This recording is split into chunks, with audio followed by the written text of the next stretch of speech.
దేవుని పిల్లైన మీ అందరికీ క్రీస్తునామ శుభములు. చిన్న ప్రార్థన చేసుకుందామండి.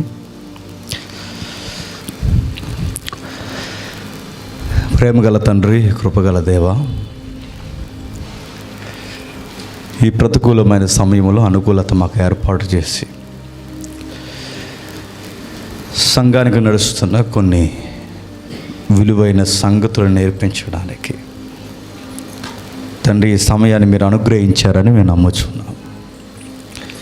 సమయాన్ని వ్యర్థంగానో ఇతర కారణాలకో తండ్రి ఈ సమయాన్ని మేము ఉపయోగించక, ఈ సమయాన్ని మేము దొంగిలించక, ఏ విధముగా సంఘానికి అవసరమైన మాటలు మీరు కోరుచున్నారు ఆ మాటలు మేము అందించడానికి మాతో, మా అందరితో మీరు మాట్లాడండి. ప్రత్యక్షంగా పరోక్షంగా ఈ మాటలు వింటున్న వారందరితో తండ్రి వారి హృదయాలు భద్రం చేయండి తండ్రి. క్రైస్తవ మూలాలకి, చరిత్ర మూలాలకి వెళ్ళిచుండగా మాతో, మా అందరితో మీరు మాట్లాడండి. వివరించగలిగే జ్ఞానము నాకు అనుగ్రహించండి. వినగలిగే మనస్సును మీ బిడ్డలకు దయచేయండి. ఎటువంటి ఆటంకము లేకుండా మీరే జరిగిస్తారని కోరుతూ సమస్త కార్యాలు మమ్మల్ని మేము మీకు అప్పగించుకుంటాం. క్రీస్తునామని ప్రార్థన సమర్పిస్తున్నాం తండ్రి, ఆమేన్. జాగ్రత్తగా విందాం, ఓకేనా అన్నీ? ఓకే. నిన్న ముందు రోజు లైవ్లో ఒక కార్యక్రమం జరిగింది. ఎంతమంది చూశారు? చూసిన వారు చిన్న మోగజాయిగ చేయండి. మిగిలిన వారు ఏం చూసారు? సీరియల్ చూసారా? ఏం చూసారా? బలమైన సంగతులు వింటాం. ప్రస్తుతానికి సార్వత్రిక సంఘానికి కాకపోయినా ఎక్కువ మంది సంఘాలు చేస్తున్న ఒక ఆచారం ఉంది. దాని పేరు చెప్పండి, లెంట్ డేస్. ఎంతమందికి తెలుసు లెంట్ డేస్ గురించి? ఈరోజు బాగా వినాలి. ఇది చరిత్ర. మొత్తం క్లాస్ అయిపోయిన తర్వాత ఏం అర్థం లేదు అనకూడదు. ఎందుకంటే మనసు ఎట్టి వినకపోతే వివరంగా చెప్పినా అర్థమవుతుంది. లెంట్ డేస్ను గురించి మొదటి రోజు చెప్పాను, అది సరిగ్గా అవ్వలేదు, అప్లోడ్ అవ్వలేదు. ఎందుకంటే దెయ్యంగడికి సంబంధించిన విషయం కనుక చూద్దాం. లెంట్ డేస్ అంటే ఏంటి? మిమ్మల్ని అడుగుతున్నాను క్రైస్తవులుగా. లెంట్ డేస్ అంటే ఏంటి చెప్పాలి. లెంట్ డేస్ పోనీ తిరగేసి అడుగుతున్నాను. శ్రమ దినాలంటే ఏంటి? చూసారా? తెలుసుకోవాలి మనం ఏం చేస్తున్నాం. ఏదో వచ్చాము వెళ్ళాము అన్నట్టు కాదు, కాస్తంత మనకు తెలియాలి. లెంట్ డేస్ అంటే శ్రమ దినాలనే పదం సరిపోదు. లెంట్ డేస్, లెంట్ అనే పదం లెంటిన్ అనే పదం నుండి వచ్చింది. లెంటిన్ అంటే వసంతకాలం. ప్రస్తుతానికి జరుగుతున్న కాలం ఏంటి? వసంతకాలం. వసంతకాలానికి శ్రమ దినాలకి సంబంధం ఏంటి?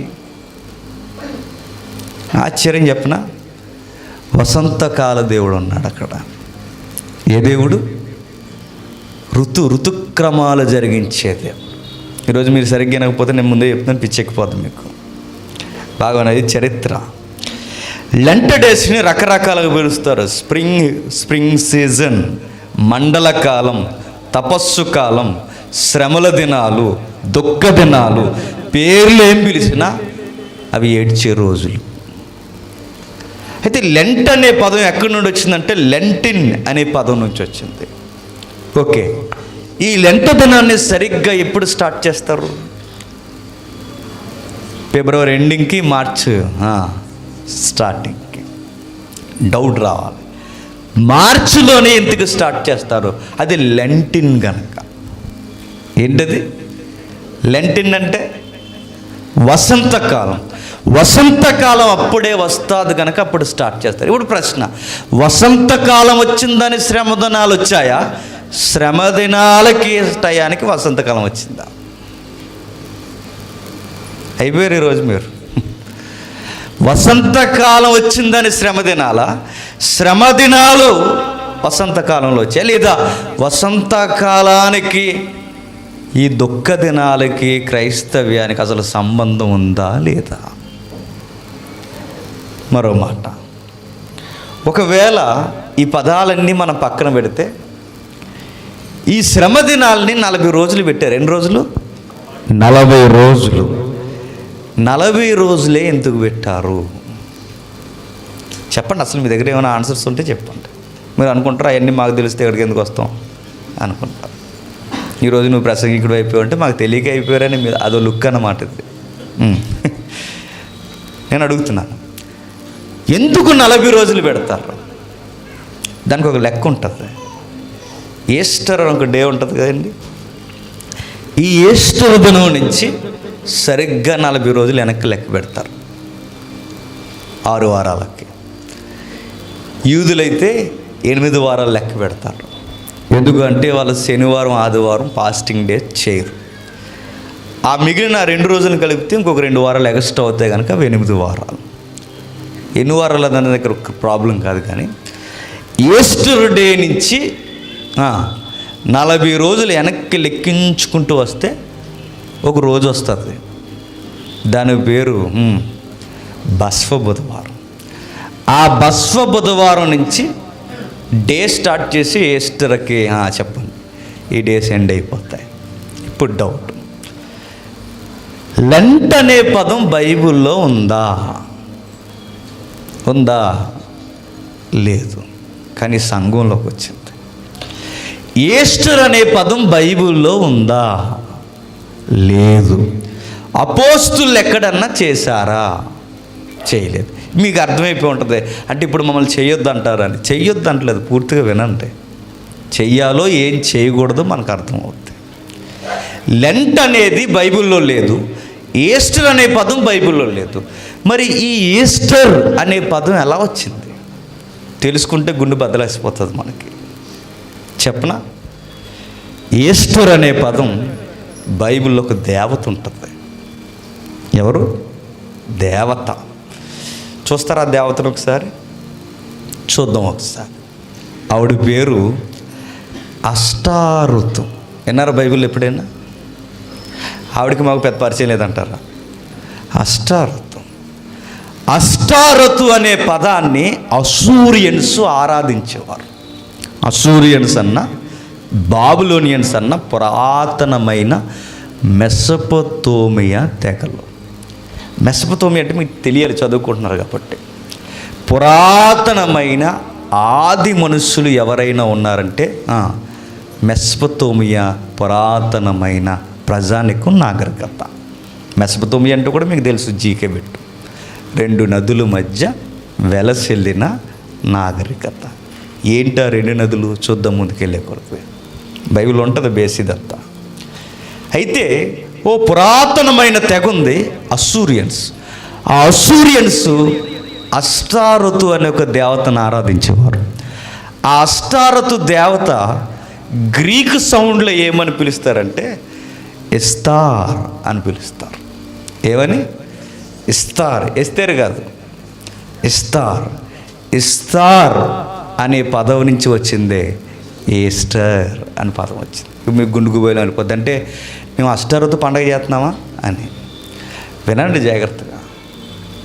అష్టారతు దేవత పేరు ఇస్తార్ అయితే ఇస్తార్ పేరు మీద ఈస్టర్ వచ్చింది. ఈస్టర్ అనే పదం ఒక భయంకరమైన వ్యక్తిని సూచిస్తుంది. కొంచెం అలాగే వినండి, కొన్ని పదాలు చెప్తాను. ఈ అష్టారతు దేవతని ఒక్కొక్క ప్రజలు ఒక్కొక్కలా పిలుస్తారు. అసూరియన్స్ ఏమంటారంటే ఇస్తార్ అంటారు. రోమన్స్ ఫార్చునా అంటారు. ఏమంటారు? ఫార్చునా. ఫార్చునర్ కారు తెలుసా? ఫార్చునర్ టయోటో వాడుతుంది. ఫార్చునా. మీరు ఎక్కువ బండ్ల పేర్లు, వాహనాల పేర్లు ఎవరి పేర్లు పెడతారు తెలుసా? దేవతల పేర్లు పెడతారు. మీరు కాలం చూడండి. జూపిటర్ బండి ఉంది తెలుసా? జూపిటర్. పౌలకి పేరు పెడతారు తెలుసా? ఒక దీవులో ఆ బండి పేరే. ఆ బండి ఎవరు? దేవత, అంగారక దేవత. Jupiter, Fortuna, Hercules. Hercules cycle ఉండేది తెలుసా? ఇవన్నీ ఏంటనుకుంటున్నారు చెప్పండి? దేవీ దేవతల పేర్లు. గ్రీకు, రోమన్స్, మిడిల్ ఆసియాలో వెలసిల్లిన పురాతనమైన దేవీ దేవతల పేర్లు. అష్టారోతుని రకరకాలుగా పిలుస్తారట. గ్రీకులో ఇస్తార్ అంటారట, రోమన్స్ పార్చున అంటారట, ఐగుప్తిలో ఐసిస్ అంటారట. ఈయనంటే మాకు ఎందుకండి అనుకుంటారేమో. ఇన్ని పేర్లు పెట్టి పిలువబడుతున్న ఈమె ఒక మూలాన్ని సూచిస్తుందట. ఏంటి ఆ మూలం? ఈవిడ ఆకాశపు రాణి. ఎవరు? మీకు ఇంట్రెస్ట్ ఆడడానికి ఒక పదం చెప్పిన. ఈ మధ్యకాలంలో ఏదో డొక్కు సినిమా వస్తుంది, టీజర్ కూడా తెగ రాసేస్తున్నారు దాని మీద ఆర్టికల్స్. జ్యోతిష్యం ఇంక అర్థమైపోతుంది మీకు. ఈ మైథాలజీ బాగా వినాలి. ఈ జ్యోతిష శాస్త్రానికి పితామహులు ఎవరు తెలుసా? బాబిలోనియన్స్. ఈ జ్యోతిష్యం దేని చుట్టూ తిరుగుతుందో తెలుసా? అష్టారోతు దేవత చుట్టూ తిరుగుతుంది. అష్టారోతు దేవత అంటే ఏంటో తెలుసా? నక్షత్రాల కూటమి అని. నక్షత్రాల నుంచి ఆస్ట్రాలజీ. దాని నుండే ఇప్పుడు మనకు వస్తుంది. చెప్పండి, చేతిని చూసి భవిష్యత్తు చెప్తారు. సుమారు 16 కిరణాలు. ఇవన్నీ వదిలేండి, మళ్ళీ వేరే అయిపోతుంది. ఇవన్నిటికీ మూలస్థాయి, మూల కేంద్రం ఎవరంటే అష్టారోతు. ఈ అష్టారోతు అనే ఇన్ని పదాలు కలిగిన ఎందుకు ఒక్కొక్క తెగలో ఒక్కొక్కలా ఈమెను ఆరాధిస్తున్నారంటే చరిత్ర ఒకటి ముడిపడి ఉంది. ఇన్ని పదాలు ఎవరిని సూచిస్తున్నాయంటే ఒక వ్యక్తిని సూచిస్తున్నాయి. ఈ వ్యక్తి ఎవరు అని బైబిల్ని అడిగితే బైబిల్లో ప్రారంభమవుతుంది ఈ లెంట డేస్ అనే మూలాలు అన్య దేవతల ఉనికి. చూద్దాం ఒకసారి. ఆదికాండం 10వ అధ్యాయం. ఆదికాండం 10వ అధ్యాయం 8వ వచనం నుండి. కూసు నిమ్రోదును కనును, అతడు భూమి మీద పరాక్రమశాలి అయ్యుండుట, అతడు యెహోవా ఎదుట పరాక్రమం గల వేటగాడు. కాబట్టి యెహోవా ఎదుట పరాక్రమ గల వేటగాడైన నిమ్రోదు వలె అని లోకోక్తి కలదు. ఆగుదాం. ప్రపంచంలో మొట్టమొదటి నియంత ఎవరు? ఇక్కడ ఉంది. ఎవరు? కింగ్ జాంగ్ హుంగ్ ఆడు కాదు. ఇప్పుడు ఆడు ప్రజెంట్ నియంత. వీళ్ళందరికీ బాబు ఎవడో తెలుసా? చెప్పండి. ఎవడు? వాడు నిమ్రోద్.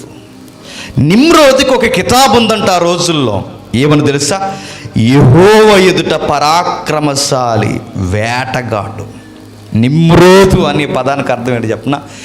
దైవ సంవత్సరాల క్రితం ఈ భూమిలో చచ్చిపోతే అది నిలవైపోయి చివరికి అది ఏ ఆయిల్గా తయారవుద్దట? క్రూడ్ ఆయిల్గా తయారవుద్ది. ఆ క్రూడ్ ఆయిల్ని బయటికి తీస్తే అందులోంచి పెట్రోలు, డీజిల్ వస్తుంది. ఇప్పుడు డౌట్ రావాలి, అన్ని గుట్టల జంతువులు ఎప్పుడు చచ్చిపోయాయి? బైబిల్ చెప్తుంది సమస్త శరీరము చచ్చిపోయిందని బైబిల్లో రాయబడింది. చనిపోయాయి కనుక ఈ శరీరాలన్నీ కుళ్ళిపోయి భూమిలో ఇంకిపోయాయి. ఈ 100 సంవత్సరాలు ఇది క్రూడ్ ఆయిల్ అయింది. ఈరోజు దాన్ని బయటికి తీసి మనం వాడుకుంటున్నాం, ఈ జంతువుల శరీరాలని. మరో మాట, టైల్స్కి మూల పదార్థం ఏంటో తెలుసా? శుద్ధ అనకండి. ఆ శుద్ధ ఎలా వచ్చింది? ఇది మనలాంటి శుద్ధ కాదు. ఇది టైల్స్కి మూల పదార్థంలో ఒక పదార్థం ఏంటంటే కొన్ని జంతువుల ఎముకలు కుళ్ళిపోయి అవి శుద్ధలా మారితే దాన్ని తీసి టైల్స్ చేస్తారట. మరలా ప్రశ్న, ఇన్ని వందల జంతువులు గుట్టలుగా కొండల్లా ఎక్కడ పెరిగిపోయి చచ్చిపోయాయంటే బైబిల్ చెప్తుంది జలప్రలయంలో చచ్చిపోయాయి. ఎక్కడ మీరు చూడండి జలప్రలయం జరిగిందనడానికి ఈ ఆధారాలే కాదు, ప్రతి పురాతనమైన గ్రంథం చెప్తుంది ఈ భూమి మీద జలప్రలయం వచ్చింది. ఎందుకు వచ్చింది బైబిలే చెప్తుంది. నరుని యొక్క పాపం పెట్టరేగిపోయినప్పుడు ఈ ప్రపంచం మీదకి ప్రళయం వచ్చింది. వైలెన్స్ పెద్దపీట వేసుకున్నప్పుడు దేవుడి యొక్క శాసనం భూమి మీదకి వచ్చింది, ఈ ప్రపంచాన్ని అంతం చేసేసింది. కానీ 8 మంది మిగిలారు. ఎంతమంది? చరిత్ర ఇది, బాగా వినాలి. ఆ 8 మంది మిగిలిన తర్వాత 8 మందికి దేవుడు ఒక రక్షణ వలయం ఇచ్చాడు. దాని పేరు ఓడ. ఆ ఓడలోకి ఎక్కిన తర్వాత ఈ ఓడ 40 రోజులు ప్రచండమైన వర్షానికి పైకి లేచింది. ఎంతకంటే మహాపర్వతాలు సైతం మునిగిపోయాయట. ఏం మునిగిపోయాయి? పర్వతాలు సైతం. మీకు ప్రశ్న రావాలి, ఆ రోజు ఎవరెస్ట్ కూడా మునిగిపోయిందంటే బైబిల్ అంది. ఎస్, ఆకాశాన్ని అంటే ప్రతి శిఖరం ఆ రోజు మునిగిపోయింది. అంత ప్రళయం వచ్చింది. అంత ప్రళయం వచ్చిన తర్వాత మునిగిపోయింది. మీ డౌట్ రాదు, ప్రపంచం మునిగిపోద్దంటే ప్రపంచం మునిగిపోద్దో లేదో వర్షాకాలం వచ్చినప్పుడు గంట వర్షం కురిస్తే కాకినాడ ఎలా మునిగిపోతుందో చూడండి. గంట 40 రోజులు గంట మునిగితే కాకినాడ మొత్తం జామ్ అయిపోద్ది. Non stop. పావు గంట వర్షానికే డ్రైనేజీలు పొంగిపోతాయి. అరగంట వర్షానికే నదులు చెప్పండి ఆ డ్యాములు మొత్తం తన్నేసుకుంటే అలాంటిది గంట కురిస్తే ఇంక అంతే సంగతిలేక ఎత్తేయడమే. అలాంటిది రోజు కురిసిందనుకోండి నాన్ స్టాప్ ఇంక అయిపోతాయి. ఊర్లు మునిగిపోతాయి. అలాంటిది 40 రోజులు కురిస్తే ప్రపంచం మునిగిపోయింది. ఆ రోజు ప్రపంచం మునిగిపోయిన తర్వాత దేవుని పిల్లలు ఎలా పైకి ఎత్తబడ్డారో 8 మంది. మిగిలిన దేవుని పిల్లలు కాని వారు అవిశ్వాసులు నీళ్ళలోనికి దించబడ్డారు. ఎలా ఎత్తబడ్డారు? వాళ్ళు దించబడ్డారు. సేమ్ సెకండ్ కమింగ్లో ఇదో జరుగుద్ది. దేవుని పిల్లలు ఎత్తబడతారు చెప్పండి, అవిశ్వాసులు చెప్పండి దించబడతారు. ఎత్తబడిన వీరు ఈ వెహికల్ ఏదైతే ఉందో వాడ ఎక్కడ ఆగిందట? అరారాతు కొండ మీద ఆగిందట. అరారాతు కొండ మీద ఆగిన తర్వాత మీకు డౌట్ రావాలంటే నిజంగా అరారాతు కొండ ఉందంటే అరారాతు కొండటి అరారాతు కొండ మీద వాడ జాడ ఇంకా ఉంది చూడండి. కాబట్టి వాడ ఉందంటే చెప్పండి జలప్రలయం రైటే, కొండ ఉందంటే ఆయుష్యం రైటే. ఇవన్నీ రైట్ అయితే బైబిల్ దేవుడు ఉన్నదన్నది చెప్పండి రైట్. ఇవన్నీ రైట్ అయితే నువ్వు సరిగ్గా బతకపోతే డొక్క చీరెత్తాడన్నది కూడా రైట్. గుర్తెట్టుకో, నీకు అర్థం ఉంది. వాస్తవం ఇది. జలప్రలయం వచ్చింది. జలప్రలయంలో వాడుంది, వాడ అనుకున్న పర్వతం ఉంది, వీటి వెనక బైబిల్ చరిత్ర ఉంది. ఇవన్నీ నిజాలైనప్పుడు నిన్ను పాలించే దేవుడు కూడా ఉన్నాడన్నది నిజమే. ఎప్పుడైతే ఆ వాడ ఆగిందో పర్వతాల మీద మనిషి మనుగడ జరగడం అనేది అసాధ్యం. ఎందుకంటే నిత్యావసరాలకు కావాలి. ఎప్పుడైతే పర్వత కొనములో సారవంతమైన నేలలుగా ఉండవు కనుక, అది రాతి నేల కనుక మనిషికున్న గుణం ఏంటంటే అక్కడి నుంచి స్నోప్ గ్రౌండ్కి వచ్చేసాడు. ఆ స్నోప్ గ్రౌండ్ నుంచి అలా కిందకు వచ్చి సదునైన నేలలకు దిగిపోయాడు, సారవంతమైన నేలలకి. ఎందుకంటే మనిషి బతకాలి అంటే ఓటలతో నిండిన నేల ఉంటేనే బతకగలడు. ఎందుకంటే పంట వాణిజ్యం చేయగలడు. అలా చేయగలిగినప్పుడు ఎక్కడ వీడు నివసించగలడానికి సరి అయిన ప్రాంతం ఎంచుకున్నాడంటే అరారాతు కొండ మించి దిగిన తర్వాత, ఏమైనా మ్యాప్ అవుద్దా తమ్ముడు? మొట్టమొదటి మ్యాప్ అరారాతు కొండ మించి దిగిన తర్వాత ఆ పైనుంచి ఎలా కిందకు వచ్చేసరికి సారవంతమైన నేల వీళ్ళకు దొరికింది. ఆ సారవంతమైన నేల ఏంటంటే ఒకే ఒక్కటి మెసొపొతేమియాలో దొరికింది. మెసొపొతేమియా అనే పదానికి మనకు తెలుసు ఏంటది? 2 నదుల మధ్య నాగరికత. ఏంటి ఆ 2 నదులు? బైబిల్లోనే ఉంటాయి. అదిగో మీరు చూడండి. అరారాతు కొండ అస్కనజు పక్కన అరారాతు కొండ, అదిగో అక్కడ నుండి 8 మంది దిగిన తర్వాత వాళ్ళు అలా కిందికి 2 నదుల మధ్యకి వచ్చారు. ఆ 2 గీతలు కనబడుతున్నాయి చూసారా?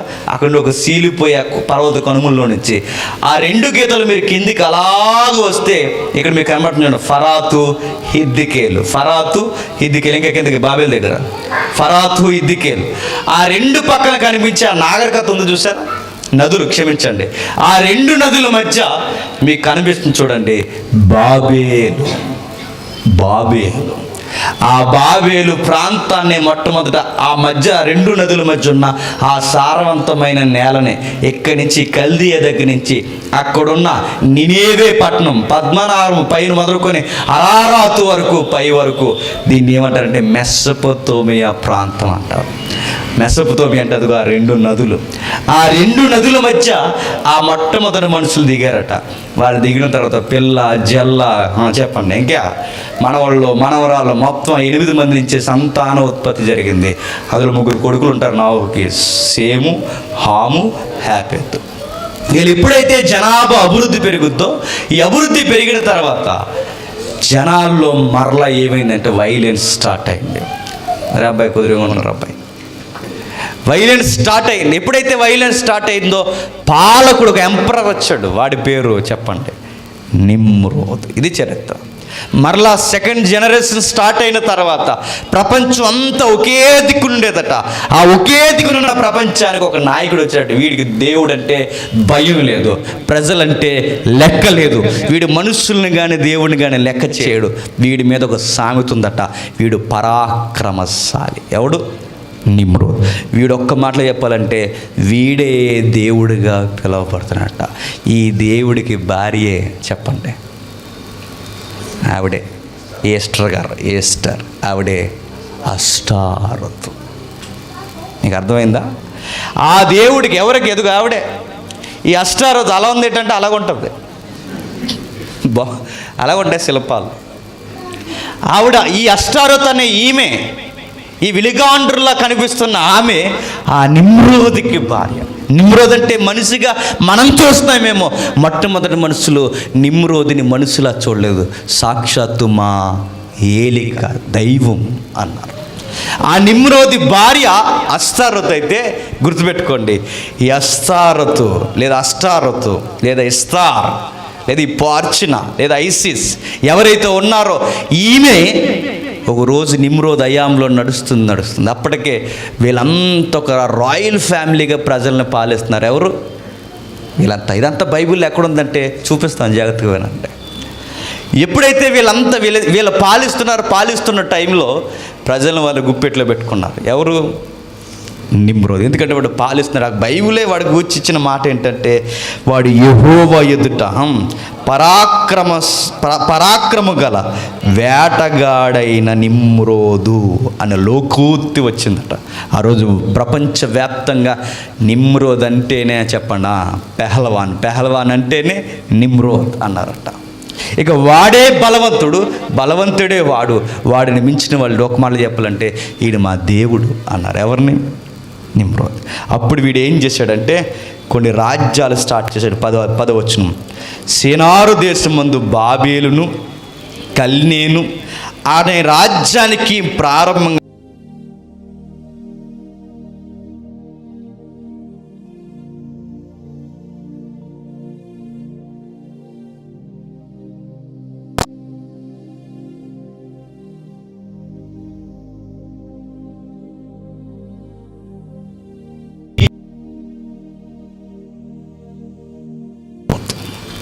టైం లేదు కానీ ఈ వీడియోస్ అన్నీ భలే ఉంటాయండి చూస్తుంటే. ఎప్పుడైతే ఇవన్నీ ప్రారంభించిన తర్వాత అప్పటికి ప్రపంచమంతా ఎక్కడుంది? ఆ మ్యాప్ చూపించుతాం. ప్రపంచమంతా ఎక్కడుంది చెప్పండి. అప్పటికి ప్రపంచమంతా భూమండలం అంతా లేదు. మరి ఎక్కడుందో తెలుసా? అదిగో ఆ నది మధ్య బాబేల్ దగ్గర మాత్రమే ప్రపంచం ఉంది.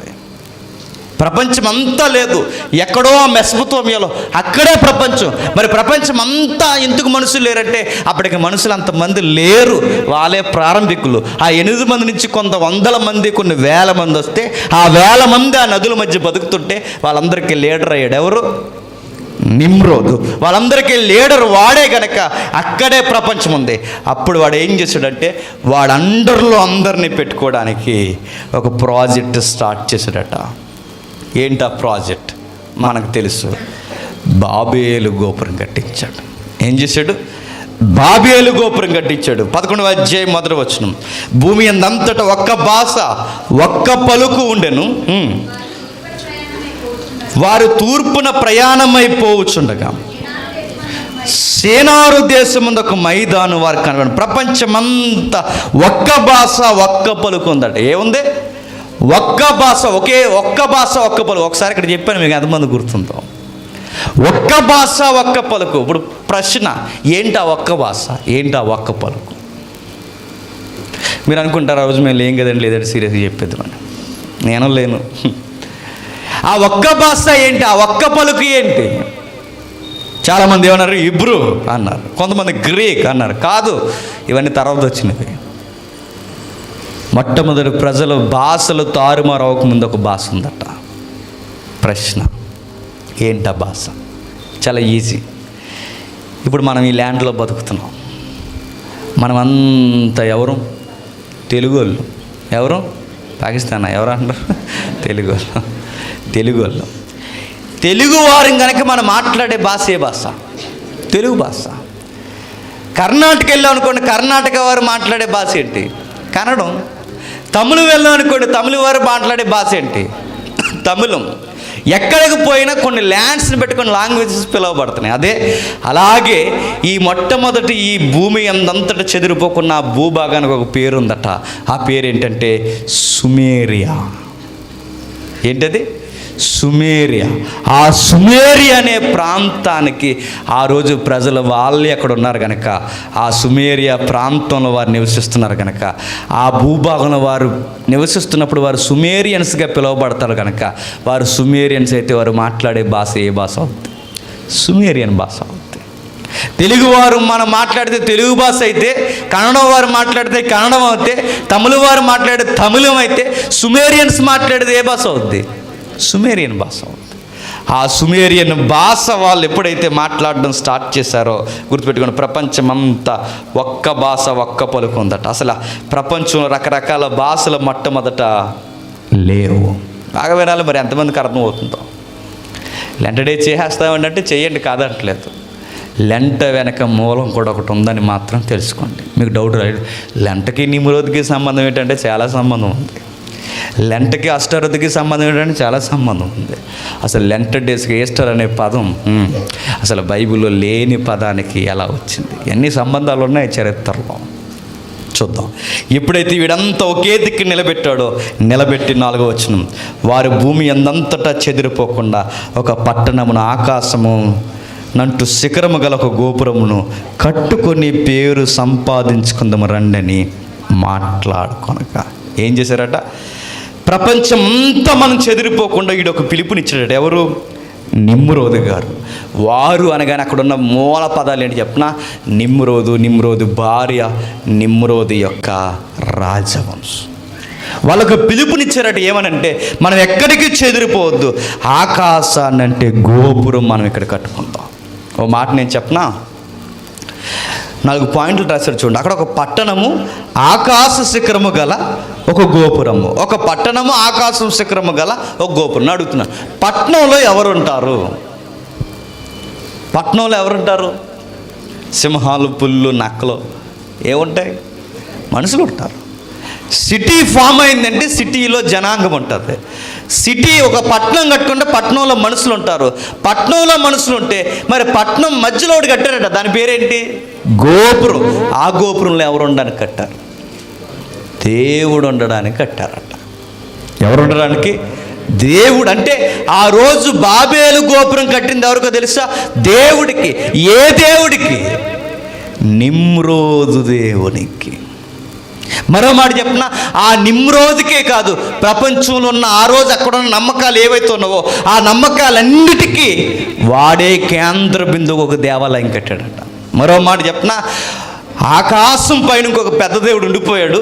ఆ దేవుడు ఈ భూమి మీదకి రావాలి అంటే ఇక్కడికి అక్కడికి ఒక టవర్ ఉండాలని ఆ టవర్ పైన దేవునికి ఒక గుమ్మం పెట్టారట.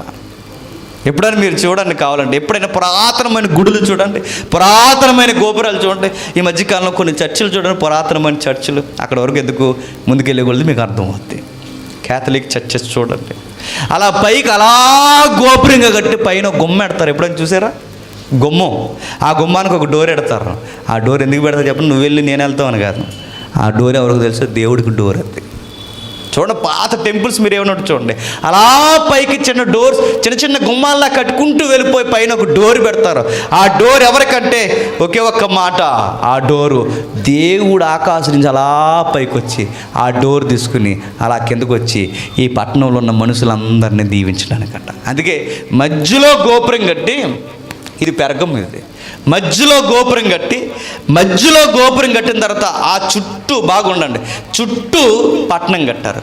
చుట్టూ పట్టణం కట్టిన తర్వాత మధ్యలో గోపురం కట్టారు. అంటే పట్టణం మధ్యలో ఎందుకు గోపురం కట్టారంటే దేవుడి మధ్యలోకి వస్తే ఇలా బతుకులు ఏముంటాయి? బాగుంటాయి. అంటే మొట్టమొదటి మనుషుల దగ్గర నుంచి జరుగుతున్న విషయం ఏంటంటే ఒకే ఒక్కటే, దేవునితో ఎట్లయినా సరే కనెక్ట్ అవ్వాలనుకున్నారు. ఆదాము అవ్వల కనెక్టింగ్ తెగిపోయింది. వాళ్ళ కమ్యూనికేషన్ ఎప్పుడైతే కట్ అయిందో వాళ్ళ జీవితాలు ఒక్కసారి తారుమారైపోయినాయి. ఎలా తారుమారైపోయినాయి? తిండికి ఏడ్చారు, బట్టకి ఏడ్చారు, నీడకి ఏడ్చారు, ఆరోగ్యం లేక ఏడ్చారు. దేవుడు దూరం అయితే జీవితాలు చిందరవందరైపోయాయి. అక్కడి నుంచి మరలా కనెక్ట్ అవ్వాలని ప్రయత్నం చేశారు. ఏం చేశారంటే బలులు ఇచ్చారు, పంట పొలాల్లో ఇచ్చారు. ఆ ప్రాక్టీస్ మనకు తెలుసు. కయ్యేను పంట పొలాల్లో ఇస్తాడు, ఏబేలు జంతుజాలాల్లోంచి ఇస్తాడు. అంటే ఏదో విధంగా దేవునితో కనెక్ట్ అవ్వాలని కొన్ని ప్రాక్టీస్లు వచ్చాయి. ఆ తర్వాత ఇంకొక ప్రాక్టీస్ కూడా కనిపెట్టారు. ఆ ప్రాక్టీస్ ఏంటంటే ప్రేయర్, ప్రార్థన. ఎనోస్ పుట్టినప్పుడు ఏం చేశారట? ప్రార్థన. అంటే ఈ ప్రాక్టీస్లన్నీ దేనికంటే మరలా మేము దేవునితో కనెక్ట్ అవ్వాలి. ఎందుకు కనెక్ట్ అవ్వాలంటే ఆయనతో ఉంటే మాకు ఆహారం ఉంటుంది, ఆయనతో ఉంటే మా బతుకులు బాగుంటాయి, ఆయనతో ఉంటే మా ఆరోగ్యాలు బాగుంటాయి, ఆయన మాతో ఉన్న మేము ఆయనతో ఉన్న మా జీవితాలు సమృద్ధిగా ఉంటాయి, ప్రాస్పరిటీ. మా జీవితాలు బాగుంటే కనుక ఆయన ఏదోలా మా దగ్గర తెచ్చుకోవాలనుకున్నారు. ఆ ఫిలాసఫీ నిమ్రోద్ తెర మీద తీసుకొచ్చాడు. ఆ ఫిలాసఫీ వాడు తెర మీదకి తీసుకొచ్చాడు కనుక వాడు ఏం చేశాడంటే దేవుణ్ణి మన మధ్యలోకి ఏదోలా తెచ్చేసుకుంటే మన పంటలు పండితే, మన బతుకులు బాగుంటాయి, మన జీవితాలు బాగుంటాయి, మన ఆరోగ్యాలు బాగుంటాయి, అన్నీ బాగుంటాయి. అందుకే దేవుడు రావడానికి ఏం కట్టారట? గుడి కట్టారట. అప్పుడు ఆ గుడిలు కడుతున్నప్పుడు అక్కడ ఆరాధనలు జరిగేవి. చరిత్రలో ఉంది ఇదంతా. ఆరాధన ఏంటంటే నిమ్రోదు దేవుని స్థానాన్ని ఆక్రమించి దేవుడిగా కొలవబడింది. ఒకరోజు చచ్చిపోయాడు. ఎవడు? నిమ్రోద్గా. ఎందుకంటే మనిషి కనుక ఏదో ఒక రోజు చచ్చిపోతాడు. వాడు చనిపోయిన తర్వాత తనకు ఒక భార్య ఉంది. ఎవరావిడ? అష్టారతు. అష్టారతు ఎప్పుడైతే చనిపోయాడో, చనిపోయిన భర్త నాయకుడిగా చనిపోయిన తర్వాత ఆ ప్రభావం ప్రజల్లో ఈకైపోతుందని ఈమె గారి చేసిన పని ఏంటంటే నిమ్రోదు మరలా పుడతాడు. ఆయన ఎలా పుట్టబోతున్నాడంటే ఇదిగో నా గర్భాన్ని నిమ్రోదు మరలా పుట్టబోతున్నాడు. అవునా అని ప్రజలందరూ నమ్మరు. ఎస్, ఆయన మరలా పుట్టబోతున్నాడు. ఎలా పుట్టబోతున్నాడంటే ఇదిగో ఆల్రెడీ నేను గర్భవతిని, అంతే. గర్భం దాల్చిన తర్వాత ఒక బిడ్డను కనేసింది. ఆ బిడ్డను ఏముందో తెలుసా? ఈడే నిమ్రోదు. ఆ నిమ్రోదు పురాతనమైన పేరు నిమ్రోద్ అయితే ఇప్పుడు పుట్టినీడికి నేను పేరు ఎడుతున్నాను తమ్మూస్. ఏం పేరు? తమ్మూస్. చూస్తారు ఒకసారి, కొన్ని ఇమేజెస్ చూడండి. బాగా వినాలి, చరిత్ర మీకు అర్థమవుతుందో లేదో. ఎక్కడో ఆదామవ్వలు పాడైపోయారు, ప్రపంచం పాడైంది, జలప్రలయం వచ్చింది, ప్రళయంలో మనుషులందరం చంపేశారు. చంపేసిన తర్వాత మరలా ప్రపంచం అభివృద్ధి పొందింది ఆ 8 మంది నుండి. ఆ 8 మంది ప్రపంచం ఎక్కడ అభివృద్ధి పొందిందంటే మెసొపొతేమియాలో. ఆ మెసొపొతేమియాలో అభివృద్ధి పొందిన తర్వాత గుర్తుపెట్టుకోండి, ఆ మెసొపొతేమియాలో అభివృద్ధి పొందిన తర్వాత వాళ్ళకి ఒక నాయకుడు అయ్యాడు. ఎవరు? నిమ్రోద్. వాళ్ళకి ఆయన నాయకుడు అయిన తర్వాత ఆ నాయకత్వానికి వాడు చేసిన కొన్ని ఆగడాలు ఏంటంటే దేవుని స్థానాన్ని ఆక్రమించాడు. అప్పటికే మనిషినే దైవంగా ఆరాధించి ఒక ఫిలాసఫీ వచ్చింది. బైబిల్లో కూడా రాయబడింది, వాడు యెహోవా ఎదుటే పరాక్రమశాలి. నిమ్రోద్ అనే పదానికి అర్థం ఏంటి చెప్పినా? దైవద్రోహి. ఎందుకు ద్రోహి చెప్పినా? వాడు దేవుని స్థానాన్ని ఆక్రమించాడు. అలా ఎప్పుడైతే వాడు ఆక్రమించాడు గుర్తుపెట్టుకోండి, ఆ తర్వాత జరిగింది, వాడు ఒకరోజు చచ్చిపోయాడు. ఎప్పుడైతే ఒకరోజు చనిపోయిన తర్వాత మరలా బిడ్డను పుట్టారు. బిడ్డగా పుట్టాడు. ఎవరు? తమ్మూజ్. ఎప్పుడైతే బిడ్డగా పుట్టిన తర్వాత తమ్మూజ్ని ఆ నిమ్రోద్ని కలిపి అష్టారతు ఎవరైతే ఉందో వీళ్ళిద్దరికీ ఈవిడే భార్య. ఎవరు? అష్టారతు. చూడండి ఒకసారి, అదిగో చూడండి. ఆ 2 పేర్లు మూసేస్తే మీరు ఎవరు అనుకుంటారు చెప్పండి? మేరీ మాత. మీరు గుర్తుపెట్టుకోండి, ఈ ఫిలాసఫీ వచ్చింది ఎక్కడి నుంచో చెప్పనా? సమీరా అంటారు ఆవిడ్ని, అదే అష్టారత్ని మరొక లాంగ్వేజ్లో. సమీరా మిస్. ఈవిని పిలుస్తున్న పేర్లు చూడండి. ఎవరైతే ఈ నిమ్రోద్ భార్య ఉందో ఆ నిమ్రోద్ మళ్ళీ పుట్టాడు కొడుగ్గా. ఆ కొడుగ్గా పుట్టినాడు పేరు ఏంటంటే తమ్మూజ్. చూడండి, mother of God, queen of haven, ఆకాశపు రాణి. ఎవరు? అష్టారత్ని ఒక రోజు ఏమనిపించారంటే ఇస్తార్ అన్నారు. ఇస్తార్ అనే పేరు మీదే ఈస్టర్ వచ్చింది. ఆ ఈస్టర్ పేరుకే ఏడుస్తారు. ఎన్ని రోజులు? 40 రోజులు. 40 రోజులు ఎందుకు ఏడుస్తారంటే ఎప్పుడైతే నిమ్రోద్ చనిపోయాడో గుర్తుపెట్టుకోండి, బాబులోనియన్స్లో ఇదిగో నిమ్రోద్ అన్నవాడు, తమ్మూజ్ అన్నవాడు, వాడి చరిత్ర మీరు కావాలంటే హిస్టరీలో చూడండి. మదర్ అండ్ చైల్డ్ వర్షిప్, తల్లిని కొడుకుని, తల్లిని తండ్రి మూలాన్ని ఆరాధించే ఒక ఆరాధన ఉండేది. ఎక్కడ చెప్పినా ఆదికాండం 11వ అధ్యాయంలో ఉంటుంది. దేవుడు ఎందుకు ఫైర్ అయ్యాడు అనుకుంటారు? ఒక భయంకరమైన ఫిలాసఫీ ఉండేది ఈ ప్రపంచంలో. వాళ్ళని ఆరాధించేవారు. అదిగో మదర్ చైల్డ్ వర్షిప్ కొత్తగా రాసుకొచ్చింది కాదు. మీరు కావాలంటే ఎన్సైక్లోపీడియాలో కొట్టండి, పొంకాల చరిత్ర వస్తుంది. మీరు కావాలంటే ఇంకొక పుస్తకం కూడా ఉంటుంది, ఒకసారి ఆ పుస్తకం కూడా అదిగో చూడండి, తమ్మూజ్ అండ్ ఇస్తార్. చూడండి, పెద్ద పెద్ద గ్రంథాలు, ఈ బాబిలోనియన్స్ మూలాలు, అసూరియన్స్ మూలాలు ఏం చెప్తున్నాయంటే, ఇదిగో ఆ రోజు వాళ్ళు వచ్చింది ఎవరో చెప్పనా, నిమ్రోదు యొక్క ఒక ఆరాధన ఉండేదట. ఉంటే ఏంటంటే మాకేం అర్థం అవ్వట్లేదు అనుకోకండి, వినండి జాగ్రత్తగా. ఎప్పుడైతే నిమ్రోదు చనిపోయిన తర్వాత ఈమె ఏం చేసిందో కథలు లేసింది. ఆ కథ ఏంటంటే, మా ఆయన మరలా, అంటే మీ దేవుడు మరలా వస్తాడు. ఎలా వస్తాడంటే చెప్పండి, కొడుగ్గా పుడతాడు. ఆ కొడుకు కూడా ఒకరోజు చచ్చిపోయాడు. ఎవరు? తమ్మూజు గాడు. వాడు కూడా ఒకరోజు చనిపోయిన తర్వాత ప్రజలందరూ ఏడుస్తున్నారు. ఎందుకు వాడు పుట్టిన తర్వాత ఈడెలా పిలువబడ్డాడంటే గుర్తుపెట్టుకోండి, ఈ చిన్న దేవుడు అదే తమ్మూజు దేవుడు. ఈడెలా పిలువబడ్డాడంటే ఈడు ప్రేమ దేవుడు, లవ్ గాడ్ అంటే వీడికి లవర్స్ ఎక్కువ. ఎవరికి? బైబిల్ చూతురుగా ఉందా వచ్చును, వీడు లవర్స్. మీరు బాగా వినండి, ఇవన్నీ మూలాలకు మనం వెళితే ఇవన్నీ ప్రపంచంలోని ఇతిహాసాలలో అన్నీ కనబడతాయి. ఇక్కడ కూడా లవ్ గాడ్లు ఉన్నారు తెలుసా, లవర్స్ ఎక్కువ ఉంటారు. ఎవరైనా అడగండి నన్ను, అదే ఆయన ఉంటాడు, ఆయన అదో రకం. ఇవన్నీ ఎక్కడే అనుకుంటున్నారు? మీరు బాగా వినండి. ఇదిగో చూడండి, ప్రతి దిక్కున అది మోడిఫికేషన్ అవుతూ ట్రాన్స్ అవుతూ వచ్చింది. ఎవరు? అస్తారుతూ మారుతూనే వచ్చింది, ఒక్కొక్క దిక్కున ఒక్కొక్కలా. మీరు చూడండి, అదిగో ఫస్ట్లో చూడండి, ఆమె ఎవరు? ఈ ఎత్తుకునే సిస్టమ్, ఒక తల్లి ఒక దేవుణ్ణి ఎత్తుకుంటుంది. ఎక్కడిది ఈ ఫిలాసఫీ?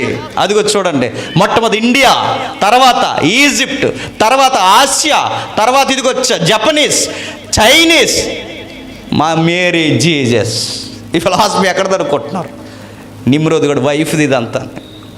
బాబిలోనియన్స్ ఆరాధన ఇదంతా ఎక్కడి నుంచి వచ్చిందో చూడండి. ఇదంతా సెమీరా చేసింది. ఇదంతా అస్తరుతో ఆరాధన ఉంది, పురాతనమైన తెగల మధ్య ఉంది. ఎప్పుడైతే వీరిని ఆరాధించారో, వీళ్ళని ఆరాధిస్తున్నప్పుడు ఒక విషయం జరిగిందంట. ఒకరోజు నిమ్రోదు చచ్చిపోయాడు. నిమ్రోదు మరలా తమ్మూజుగా పుట్టాడని నమ్మారు. వాడు కూడా చచ్చిపోయాడు. ఎప్పుడైతే వీడు చనిపోయాడో, చనిపోయిన తర్వాత వెంటనే ఒకరోజు ప్రకటన వినిపించిందట, ఇదిగో తమ్మూజుని తీసుకురావడానికి నేను పాతాళానికి వెళ్తున్నాను. ఎక్కడికి? మరి దేవుడు పాతాళానికి ఎదిగిపోయాడు. పాతాళానికి వెళ్తున్నాను. ఆ పాతాళంలోకి వెళ్ళి మీ దేవుణ్ణి మరలా తీసుకొస్తాను. ఎదురు చూడండి, ఈ వసంతకాలాన్ని మరలా మీ దేవుడు, అది నా యజమాని. అంటే కొడుకు యజమాని. మళ్ళీ ఇదేం బంధాలు? మరి కొడుకు యజమాని అయిన కొడుకు అయిన యజమాని. మరలా దేవుడు ఈ వసంతకాలంలో మీ ముందుకు వస్తాడు. ఎందుకు? బాగా లెంట్ అనే పదం, వసంతకాలం అనే పదం ఎక్కడి నుంచి తీసుకోబడిందో తెలుసా? ఇదిగో ఎక్కడి నుండి. మరో మాట చెప్పనా, సరిగ్గా భూమధ్య రేఖ మీదకి, సరిగ్గా నడినెత్తి మీదకి సూర్యుడు మార్చి నెలలో వస్తాడు. మీరు కావాలంటే చూడండి, మార్చి సెప్టెంబర్ ఈ మధ్య కాలంలో భూమధ్య రేఖకి మధ్యలోనికి సూర్యుడు వస్తాడు. సూర్యుడిని అష్టారతు దేవతగా ఆరాధించేవారు, సూర్యుడిని దేవుడిగా ఆరాధించేవారు. సరిగ్గా నడినెత్తి మీదకి మార్చి టైంలోకి వచ్చేసరికి మంచి వసంతకాలం వస్తుంది ఆ ఏరియాలో. ఆ వసంతకాలం వచ్చే సమయానికి వసంతకాలంలో చిగురిస్తాయి. ఏంటి? మొక్కలు, మొలకలు, గడ్డి, ఇవన్నీ ఎప్పుడైతే చిగురిస్తాయో అది ఏ గుర్తట్టు, ఇదిగో మీ దేవుడు మరలా ప్రకృతికి మీ మధ్యకి చెప్పండి ఉద్భవిస్తున్నాడు. ఆయన మరలా ఉద్భవించడానికి ఆ ఈస్టర్ డే, అంటే ఆయన మరలా ఉద్భవించి ఆ డే వచ్చేలోపు మీరు 40 రోజులు ఏం చేస్తారంటే ఆయన కోసం చెప్పండి ఏడంటే 40 రోజులు మా దేవుడు మరలా బతుకుతాడు, మా దేవుడు మరలా బతుకుతాడు, మా దేవుడు మరలా బతుకుతాడని ఏడవండి. ఏడ్చే బ్యాచ్ అంతా ఎవరు చెప్పినా స్త్రీలు. వీడు స్త్రీల దేవుడు. ఎవరు? అదో రకం వీడు. ఈ స్త్రీలందరూ ఏడుస్తుంటారు. ఎక్కడుంది ఈ పదం అంటే ఆశ్చర్యపోయే పదం ఉంది బైబిల్లో. చూద్దాం ఒకసారి. యెహెజ్కేలు గ్రంథం. ఇప్పుడు చూడండి చరిత్ర. యెహెజ్కేలు గ్రంథం 8వ అధ్యాయం.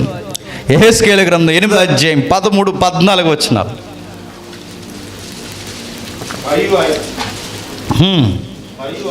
మరియు ఆయన మీరు ఈ తట్టు తిరుగుము,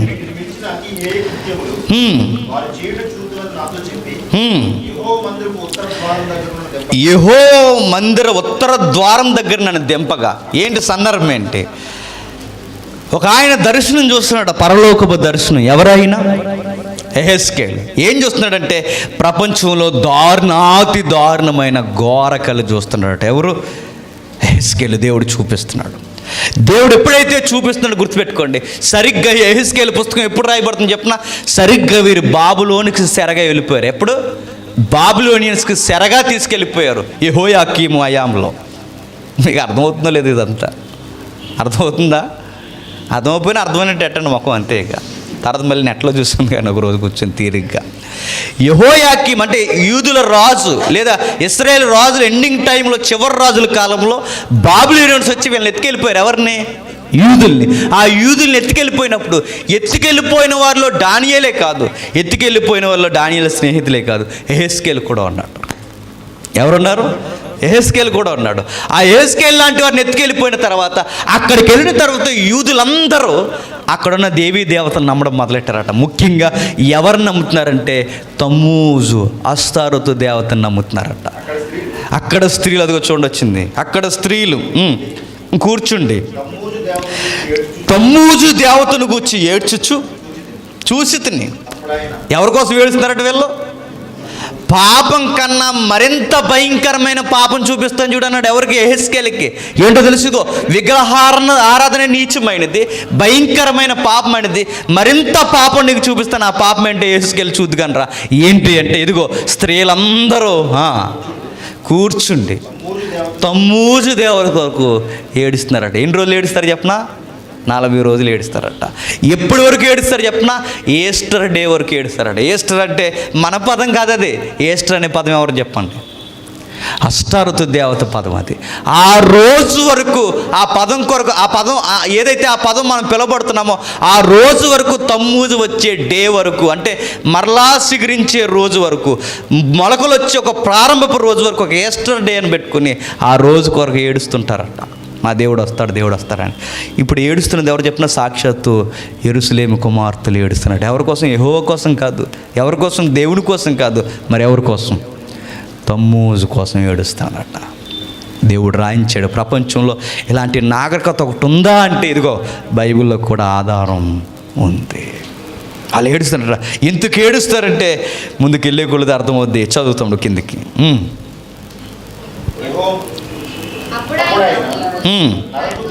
నరపుత్రుడా, ఇది చూసితివి కానీ నీవు తిరిగి చూసిన ఎడల వీటిని మించిన హేయ కృత్యములు చూతువని నాతో చెప్పి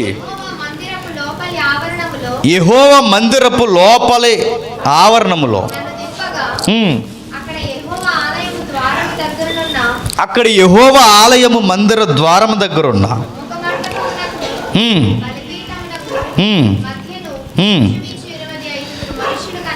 ఇంచుమించు 25 మనుషులు కనబడిరి. వారి వీపులు యెహోవా ఆలయము తట్టున, వారి ముఖములు తూర్పు తట్టును తిరిగి ఉండెను. వారు తూర్పునున్న సూర్యునికి నమస్కారం చేయొచ్చు. చూసారా? సూర్యునికి నమస్కారం చేస్తూ ఎప్పటి వరకు? మార్చి నెల వసంతకాలం సూర్యుడు భూమధ్య రేఖ మధ్యకు వచ్చేంత వరకు వీళ్ళు ఏడుస్తారట. నెల రోజులు సుమారుగా ఏడుస్తారట. చూడండి, అక్కడ రాయబడింది. సూర్యుని వైపుకి తిరిగారట. సూర్యుని వైపుకు. ఎందుకు సూర్యుని వైపుకి తిరిగి ఏడుస్తున్నారంటే సరిగ్గా వసంతకాలం వచ్చేసరికి పాతాళానికి వెళ్ళింది దేవత తీసుకొస్తాను. ఎవరు ఆ దేవత? ఆకాశపు రాణి. ఎవరు? అష్టారోతు. వెళ్ళింది ఎవరిని తీసుకురావడానికి? తమ్మూజుని ఎలా తీసుకొస్తావు? ఆవిడ కిరణాలు, సూర్యకిరణాలు భూమి మీదకి అలా పడేసరికి ఆ కిరణాల వలన లేత మొక్కలు ఉద్భవించేసరికి, ప్రకృతిలో కొత్త ఆకారం వచ్చేసరికి ఇదిగో మీ తమ్మూజు మీ మధ్యకి వచ్చేసాడు. అందుకే స్ప్రింగ్ సీజన్ అన్నారు దాన్ని. ఎందుకు వచ్చింది అనుకుంటున్నారు ఈ ఇయర్? ఎందుకు ఆ టైమింగ్ని ఎంచుకున్నారంటే ఇదిగో ఈ మూలాలన్నీ తమ్మూజు, నిమ్రోదు, అష్టారోతు మూలాలు ఇవన్నీ. మరో మాట ఈవిడ గురించి రాయబడింది చూడండి. చూద్దాం ఒకసారి. యెర్మీయా గ్రంథం 44వ అధ్యాయం. యెర్మీయా గ్రంథం 44వ అధ్యాయం 15వ వచనం. యిర్మీయా గ్రంథం 44వ అధ్యాయం 15వ వచనం.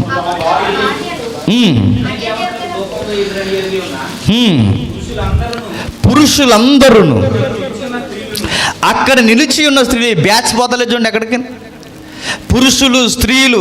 పురుషులందరూ సూర్యుని వైపు తిరుగుతున్నారట, స్త్రీలందరూ చెప్పండి ఏడుస్తున్నారట. వీళ్ళ ఏడుపులో దుఃఖదినాలు ఎలా ఉంటాయి చెప్పనా, మూలం ఎలా ఉన్నా చెప్పిన వీళ్ళు దుఃఖదినాలు ఎలా ఉంటాయి చెప్పనా, జుట్లు ఆగేసుకుంటారట.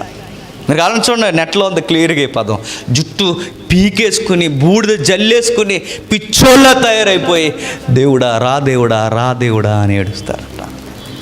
ఇవన్నీ మీకు అర్థమవుతలేదు కానీ బాబు గోగినేన అని ఒక ఆయన ఉన్నాడు తెలుసా, హేతువాది. ఇదిగో మీ జీజస్ కాపీ స్టోరీ అన్నాడు. ఎక్కడది కాపీ స్టోరీ అన్నాడు చెప్పనా, మీ జీజస్ తమ్మూజుని కాపీ కొట్టాడు అన్నారు.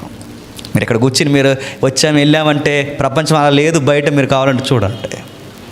వాడు ఎక్కడ కోట్ చేసి చెప్పినా మీ దేవుడు తమ్మూజు దేవుడు ప్లేస్లో వచ్చి ఆ స్టోరీ యెరూషలేము పట్టణాన్ని మీరు నమ్మేసి అమాయక గొర్రెల్లో తిరుగుతున్నాడు అన్నట్టు. ఒక మాట చెప్పిన అసలు రిజరెక్షన్ అనే పదం మొట్టమొదట, లేదా పునరుద్ధానం అనే పదం ఈ మానవ చరిత్రలో మొట్టమొదటిసారిగా వాడింది ఎవరు చెప్పిన, తమ్మూజ్. పునరుద్ధానం. ప్రపంచంలో ట్రినిటీ, ముగ్గురిని ఏకత్వంగా లేదా ఏకత్వంలో బహుళత్వంగా ఆరాధించిన ఆరాధన ఎక్కడ జరిగింది తెలుసా, నిమ్రోద్. మనం ఏమైనా గట్టిగా మాట్లాడలేదు, చరిత్ర తీసి ఏమంటారు చెప్పండి, ఇదిగో మీ ఫిలాసఫీ 2000 సంవత్సరాల క్రితం యేసుక్రీస్తు చెప్పక మునిపే ఇలాంటి ఫిలాసఫీ సొసైటీలో ఉందో చూడండి, కావాలని చరిత్ర మూలాలు చూపిస్తున్నారు. కానీ గుర్తుపెట్టుకోండి, ఇవన్నీ ముందుకెళ్ళే కొద్ది అర్థమవుతాయి. ఎప్పుడైతే వీళ్ళు ఆరాధిస్తున్నారో ఈవిడ కూడా ఆరాధిస్తున్నాడు. ఎలా ఆరాధిస్తున్నారు చూడండి, 44:15. అప్పుడు తమ భార్యలు అన్య దేవతలకు ధూపం వేయుదురని ఎరిగి ఉన్న పురుషులందరూ అక్కడ నిలిచి ఉన్న స్త్రీలను మహాసమాజముగా కూడిన వారును ఐగుప్తి దేశమందలి పత్రాసులో యిర్మీయాకు ఎలాగూ ప్రత్యుత్తరం ఇచ్చిరి,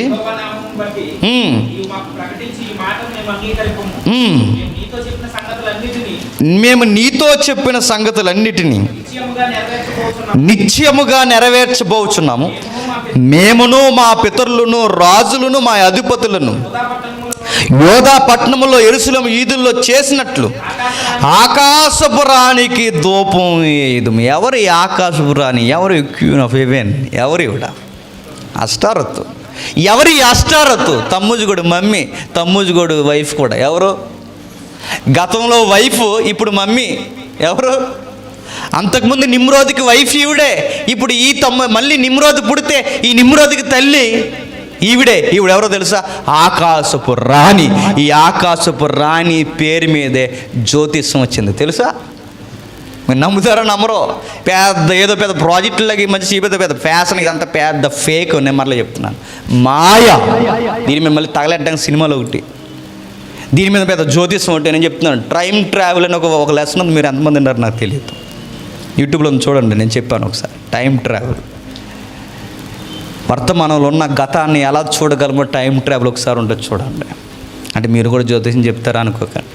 జ్యోతిష్యం కాదు, విషయం ఏంటో సైంటిఫిక్గా తెలుస్తుంది చూడండి. ఈ జ్యోతిషి మాయ. హస్తరేఖలు హస్తానికి ఉన్న రేఖలు చూడడం, నుదుటి మీద రేఖలు చూడడం, ఈ చెత్త ఫిలాసఫీ ఆ దేవత పేరు మీద జరిగేదట. మర్చిపోక రెఫరెన్స్ చూస్తారా ఆధారానికి? చూద్దాం ఒకసారి. 2వ రాజుల గ్రంథం 21వ అధ్యాయం 2వ రాజుల గ్రంథం 21వ అధ్యాయం 2వ రాజుల గ్రంథం 21వ అధ్యాయం 2వ రాజుల గ్రంథం 21వ అధ్యాయం 5వ వచనం నుండి, మరియు యెహోవా మందిరం అనుకున్న 2 శాలలో ఆకాశ సమూహములకు అతడు బలిపీఠం కట్టించిన. ఎవరైనా మనస్సే. ఎవరు ఆకాశ సమూహములు? ఎవరు? ఆవిడే. ఎవరు? ఆకాశరాణి. ఎవరు చెప్పండి? అష్టారతు. ఆ ఆకాశ సమూహాలకి 8 కాంతులకు లేదా 16 కాంతులకు బలిపీఠం కట్టించాడు. చరిత్రలో అతడు తన కుమారుని అగ్నిగుండము దాటించి జ్యోతిష్యమును చూసారా? ఏమొచ్చింది? జ్యోతిష్యము, శకునము. జ్యోతిష్యం అంటే ఇదిగో ఇలాంటివి చూసి, గ్రహాలను చూసి నీ గ్రహం వంకరకి వెళ్ళిపోతుంది అబ్బాయి అని చెప్పడం. శకునం అంటే ఏంటి చెప్పండి? నీకు నెక్స్ట్ డే ఏం జరుగుద్ది, నెక్స్ట్ ఇయర్ ఏం జరుగుద్ది, ఈ వీక్లో ఏం జరుగుద్ది. ఇది శకునం. సెకండ్స్ని గంటల్ని జాగ్రత్తగా కొలుసుకుని శకునాలు చూడటం. జ్యోతిష్యాలు చూడటం, ఈ ఫిలాసఫీ అంతా ఎక్కడ ముడిపడి ఉందట? ఎక్కడ?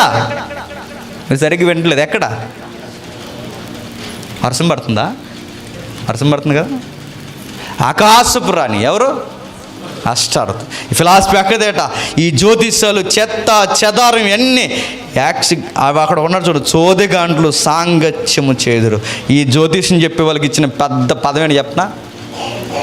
సోది. అది ఇంక సీరియస్గా మాట్లాడితే ప్రిడిక్స్ చెప్తూ ఉన్నాను కదా, నువ్వు సోదిగాడు అంతే. ఇక స్టైల్గా మళ్ళీ సూట్లు, మళ్ళీ ఇలా ల్యాప్టాప్లో ఒకటి ఎవరికి ల్యాప్టాప్లు, మళ్ళీ ఇంటర్నెట్ ఇలా ఎదురుగా పెట్టుకుని ఈ రేఖ నీకు ఈరోజు ఇలా ఉంది, ఈరోజు నీ సింహం, అదే సింహం మేకో ఎదురు ఉంటుంది మనకు. మళ్ళీ మన మనుషులం కాదు, మనకు మేకో సింహం ఏంటి తేలు చేప ఇవన్నీ ఉంటుంది. నువ్వు ఏ రాశి? చేప రాశి. నువ్వేంటి? మేక రాశి.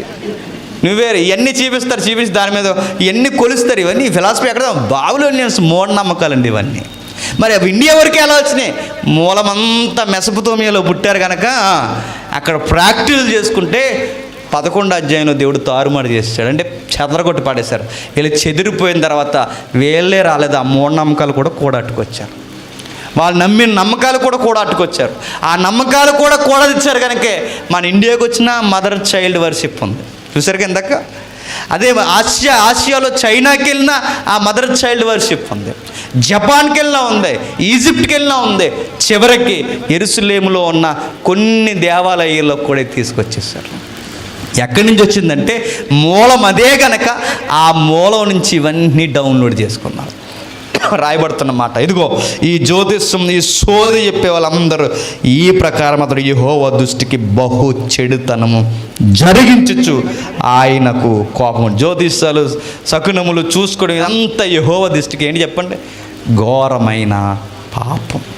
దేవుడు ఒప్పుకోడు. స్టైల్గా ఇప్పుడు ఎవడో చూసాడు నాకు చిన్నప్పుడు, కుదురుంటారు కదండి ఇంటికాడ. సో మా వాడు ఏమైపోతాడని చూపించారు. నిజానికి ఆడు ఏం చెప్పాలి? పాస్టర్ అయిపోవాలని చెప్పాలి. చెప్పాడా? ఆడేం చెప్పాడు చెప్పనా? మీ అబ్బాయి పెద్ద అయిపోయిన తర్వాత ఈ దేశం వదిలి వేరే దేశం వెళ్ళిపోతాడని చెప్పాడు. నేను నిజంగా వెళ్ళిపోతాను ఏదో దేశం అనుకున్నాను. ఏ దేశం వెళ్ళలేదు, మనది ఈ దేశమే. ఏ దేశం? ఇంకోటి కూడా చెప్పాడు, మరో మాట కూడా చెప్పాడు. ఏ మాట చెప్పను వద్దులేండి, బాగోదేమో. మీ వాడు 4 చక్రాల వాహనం అనుకుంటా. ట్రెండ్ పెరిగిన తర్వాత ఎవడైనా 4 చక్రాల వాహనం కొనుక్కుంటాడు. కొనుక్కొని 4 చక్రాల వాహనం అంటే కారు. ఇప్పుడు ఈ రోజున్న పరిస్థితి బట్టి రేపు పొద్దున్న పిల్లలు ఏం చేయబోతున్నారు చెప్పలేము. ఇలాంటివన్నీ చెప్పి సోది, ఇదంతా సోది. ఓ 10 కార్డులు, ఆ కార్డుకు ఒక స్టోరీ. అన్నిసార్లు నువ్వు 10 మంది వెళ్ళినా ఆ కార్డే తీస్తాడు, ఆ స్టోరీని చెప్తాడు. ప్రపంచంలో కామన్గా ఉండే ప్రాబ్లమ్స్ ప్రతి మనిషికి ఉండే ఆ సోదే చెప్తారు అంతే. ఈ సోది చెప్పుకుంటూ బతుకుతున్నారట. దేవుడు అన్నాడు, ఇదిగో ఆకాశపు రాణి చుట్టూ చూసి ఏడ్చే వాళ్ళు ఉన్నారట. ఇలాంటిదంతా పాటిస్తున్నారు. ఎవరు చెప్పండి? బాబిలోనియన్స్. ప్రపంచం చెదిరిపోయిన తర్వాత, తారుమారు అయిపోయిన తర్వాత ప్రపంచంలోనికి ఆ మతాల గుండా అలా వచ్చేసేయట. ఇలా ఆచరిస్తున్నారు. ఇక చివరిగా జాగ్రత్తగా ఇర్మియా గ్రంథం 7వ అధ్యాయం మరో మాట చూద్దాం. ఇర్మియా గ్రంథం 7వ అధ్యాయం, ఇర్మియా గ్రంథం 7వ అధ్యాయం 17వ వచనం నుండి.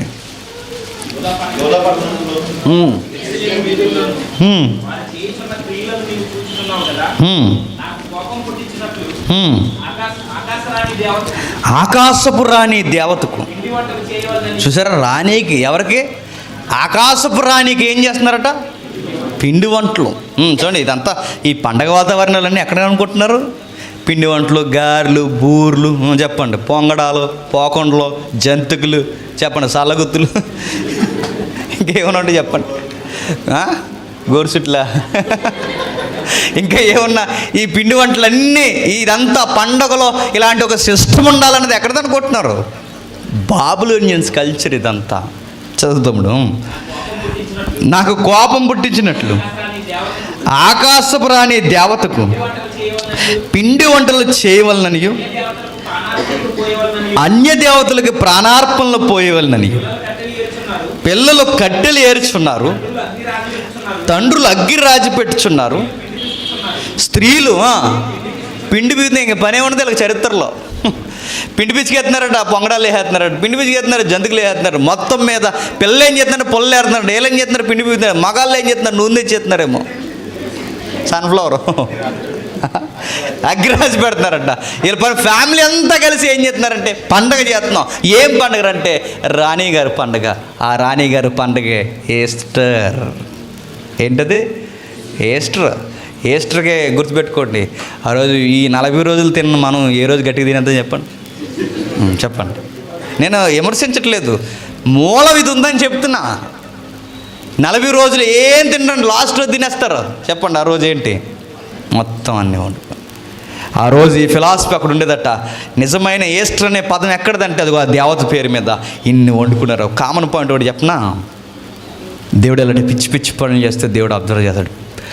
కట్లేరుకోవడం కూడా దేవుడు అబ్జర్వ్ చేస్తున్నాడంటే దేవుడు ఆయనకి నచ్చని ఏదన్నా ఆచార సాంప్రదాయాల్లోకి వెళితే ఆయన ప్రతిదీ నోట్ చేస్తాడనడానికి రిఫరెన్స్ ఆధారం చూడండి. కట్లేరుకోవడం, వారు ఏం వండుకుంటున్నారో, ఎవరు పిండి పిసుకుతున్నారో, ఎవరు అగ్గి రాసి పెడుతున్నారో, ఇవన్నీ చూస్తున్నారంటే మనం పొరపాటున ఏదన్నా పండగల్లోనికి ఆచారాల్లోనికి జాయిన్ అయ్యామో దేవుడు ఇవన్నీ చూస్తాడా చూడదు? చెప్పండి, చూస్తాడు. మనతో వచ్చిన గొడవని చెప్పినా అన్ని పండుగలు చేసేస్తాం మనం. కానీ గుర్తుపెట్టుకోండి, దేవుడు ఏ పండుగలో నువ్వు ఎలా వ్యవహరిస్తున్నావు దేవుడు ఖచ్చితంగా చూస్తాడు. కింద ఏమైనా ఉందా? నాకే కోపం పుట్టించినంతగా వారు దానిని చేయుచున్నారు. నాకే కోపం పుట్టించినంతగా వారు దానిని చేయుచున్నారు. నా కోపం వచ్చింది అన్నాడు. ఎలాంటి కల్చర్ ఉండేదట ఎక్కడ? అసూరియన్స్, బాబులోనియన్స్. మూల తెగలు ఎవరండి? అసూరియన్స్, బాబులోనియన్స్. ఇప్పుడు ముగిస్తాను. ఇక ఎప్పుడైతే వీరు చెదిరిపోయారో, చెదిరిపోయిన తర్వాత ఎందుకు చెదిరిపోయారు? బైబిల్లో రాయబడింది 11వ అధ్యాయం. ఎందుకు చెదిరిపోయారు? దేవుడే చెదరగొట్టేశాడు. ఎందుకు? వీళ్ళ కుదురుగా ఉండక కూర్చుని గోపురాలు కట్టి నిమ్రోదుగోళ్ళు లాంటి వాళ్ళని అందులో పెట్టి వీళ్ళందరూ ఏం చేస్తున్నారండి? ఆరాధన, యెహోవాకు విరుద్ధమైన ఆరాధన, దేవీ దేవతల ఆరాధన జరిగింది. దేవుడు అంతకు పడగొట్టేశాడు, చెదరగొట్టేది. చెదిరిపోయిన వీరు ఆయా ప్రాంతాలకు వెళ్ళిపోయినా భాష మారిపోయింది, ప్రాంతం మారిపోయింది, కానీ వీళ్ళ నమ్మకాలు మాత్రం మారలేదు. భాషలో ఆ దేవుడికి పేర్లు మారాయి. అందులో భాషను బట్టి పిలువబడిన పేర్లు ఇందాక మీకు చెప్పాను. అసూరియన్స్ ఏమన్నారంటే ఇస్తార్ అన్నారు. బాబులోనియన్స్ ఏమన్నారంటే అష్టారోతు అన్నారు. రోమీలు ఏమన్నారంటే పాచ్నా అన్నారు. ఐగుప్తులు ఏమన్నారంటే ఐసిస్ అన్నారు. అంటే ఎందుకు ఇన్ని పేర్లు వచ్చినా ఒక్క దేవుడి కంటే వీళ్ళు చెదిరిపోయారు కనుక భాష మారిపోయింది. కనుక భాష మారిపోయిన వాళ్ళ భావం మాత్రం మారలేదు. అంత ఒకే దేవుడిని చూసేస్తున్నాయి. ఎప్పుడైతే రాజ్యాలు కూడా మారిపోయినాయి. బాబులోనియన్స్ తర్వాత మెడో పెర్షియన్స్ వచ్చారు. మెడో పెర్షియన్స్ తర్వాత గ్రీకులు వచ్చారు. గ్రీకుల తర్వాత రోమీలు వచ్చారు. ఇంకా అర్థమవుతుందో లేదో? బాబులోనియన్స్ తర్వాత మాదీయ పార్శికులు తర్వాత గ్రీకుల తర్వాత ఈ ప్రపంచాన్ని పాలించింది రోమన్స్. ఇంతకన్నా పూర్వం ఇంకా అసూరియన్స్. వీళ్ళంతా ఒకరి తర్వాత ఒకరు ఈ ప్రపంచాన్ని పాలిస్తున్నప్పుడు కామన్గా ఇన్ని రాజ్యాల్లో కామన్గా పిలువబడిన దేవుళ్ళు, ముఖ్యమైన దేవుళ్ళు ఎవరంటే చెప్పండి? అస్తారోతు, నిమ్రోజు, తమ్మూస్. వీళ్ళని అలాగ డౌన్లోడ్ చేసుకుంటూ రామ ప్రభుత్వం వరకు తీసుకొచ్చారట. రామ ప్రభుత్వం కూడా దీన్ని ఆరాధిస్తుంది చాలా గట్టిగా. అలాంటి టైంలో గుర్తుపెట్టుకోండి, సంఘంలోనికి మెల్లగా వచ్చింది ఇది, ఈ ఆరాధన. సంఘంలోనికి ఈ విధానం వచ్చింది. 40 రోజులు ఏడ్చే కార్యక్రమం వచ్చింది. ఎలా వచ్చింది? ఒకరోజు గుర్తుపెట్టుకోండి, క్రైస్తవులను చాలా అతి దారుణంగా చంపుతున్నారు. స్టెఫన్ చంపేశారు కదండి బైబిల్లో. స్టెఫన్నే కాదు, మొదటి శతాబ్దంలో చాలామంది క్రైస్తవులను చంపేశారు. యెరూషలేముకు గొప్ప హింస కలిగిన తర్వాత పరారైపోయారు. అపోస్తుల తర్వాత సంఘం చిత్రవదకు గురైపోయింది. ఆ తర్వాత మొదటి శతాబ్దం నుంచి 2వ శతాబ్దం నుంచి 3వ శతాబ్దం వరకు క్రైస్తవుల్ని దారుణంగా చంపేశారు. గర్భిణీ స్త్రీలను, గర్భిణీ స్త్రీలను మానాల్లోని కత్తులు పెట్టి వాళ్ళ గర్భాలు పైనుంచి కిందకి చీరేసి బిడ్డను బయటకు లాగేసేవారు. ఆ బిడ్డని, తల్లిని పట్టుకెళ్ళి పుల్లుకి, సింహాలకి వేసేసేవారు. పురుషులు ఎవరైతే ఉన్నారో ఆ పురుషుల్ని మైనువులో ముంచి, ఆ మైనువులో ముంచబడిన తర్వాత ఆ స్తంభాలకి చెట్లు గడ్డేసి నిప్పంటించేసేవారు. బొగ్గుమని వెలిగిపోతే వాళ్ళ ఎలుగులో ఇలాంటి ల్యాంపుల్లా వారిని పెట్టుకుని ఆ వెలుగుల కింద భోజనాలు చేసేవారు. క్రైస్తవులను దారుణంగా చంపారు, స్త్రీలను, పురుషులను, పిల్లలను. కానీ విషయం అర్థమైంది రామ ప్రభుత్వానికి. క్రైస్తవుని చంపేకూడదు, క్రైస్తవం పెరిగిపోయింది. ఎంతగా పెరిగిపోయిందంటే దానిలో ఉంటుంది, చేతి సహాయం లేకుండా తీయబడిన ఆ చిన్ని రాయి అదే క్రైస్తవ్యం. రోమ ప్రభుత్వాన్ని తునకలుగా కొట్టడం ప్రభుత్వం అబ్జర్వ్ చేసిందట. ఎక్కడో చిన్నగా ప్రారంభమైన ఈ చిన్ని సంఘాలు లేదా వారి నమ్మకాలు ఈరోజు ప్రభుత్వానికి ఎసరెట్టేంతగా ఎదిగిపోయాయి. అంటే ఆ మాటకు అర్థం ఏంటంటే ప్రభుత్వమే కుప్పగొలిపోయేలా. ఎందుకంటే ఎందరో జనులు చంపేకులు అందులోకి వెళ్ళిపోతున్నారు. ప్రభుత్వం ఎంత బలముగా వారి మీద హస్తం మోపినా ఇంకా పెట్టరేగిపోతున్నారు. ఒక రోజుకి అర్థమైందట, రోమా సామ్రాజ్యం ఆధిపత్యం మెల్లమెల్లగా కోల్పోవడం అబ్జర్వ్ చేసాడు ఒక రాజు. ఆడి పేరే కాన్స్టెంట్. ఎవరు? కాన్స్టెంట్. ఎప్పుడైతే ఈ రాజు చూడదుగా ఆయనే కాన్స్టెంటినోపుల్, ఎప్పుడైతే ఈయన అబ్జర్వ్ చేశాడో వీళ్ళ తల్లి మంచి బిలీవరు, మంచి క్రైస్తవరాలు, మంచి విశ్వాసి, దేవుని బాగా నమ్మే తల్లి. ఆమె పేతురు గారి ఇంటి మీద పెద్ద చర్చ్ కట్టడానికి పునాది వేసింది ఎవరో తెలుసా? ఆమె. అపోస్తులు ఎక్కడెక్కడున్న సమాధులన్నీ యెరూషలేముకి తీసుకొచ్చి వారి సమాధులన్నింటిని ఒకే దిక్కున పూడ్చి ఒక్కొక్కరి దగ్గర ఒక్కొక్క చిహ్నాన్ని పెట్టించింది ఎవరు తెలుసా? ఆమె.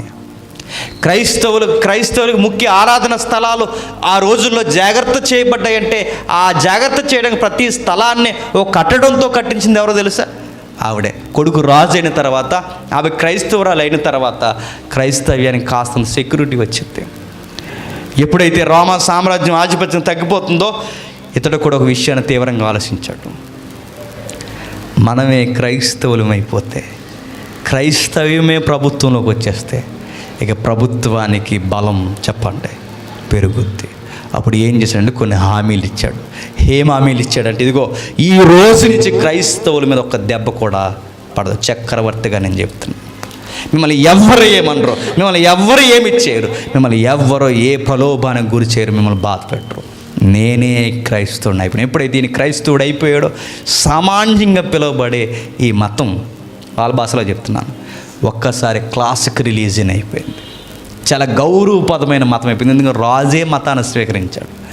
ఎప్పుడైతే క్లాసిక్ రిలీజియన్ అయిపోయిందో అప్పుడు ఏం చేశాడు తెలుసా?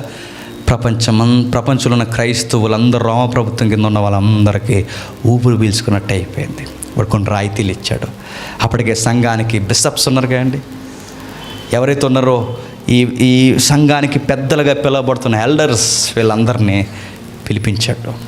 ఇదిగో ఇక మిమ్మల్ని ఎవ్వరు ఏమనరు, నేను ఏలికను, నా కింద మీరు ఏలికలుగా ఉండండి, మీకు అధికారాలు ఇస్తారని చెప్పి వాళ్ళకి అధికారాలు ఇచ్చి సింహాసనాలు వేసి వాళ్ళని కూర్చోబెట్టాడు.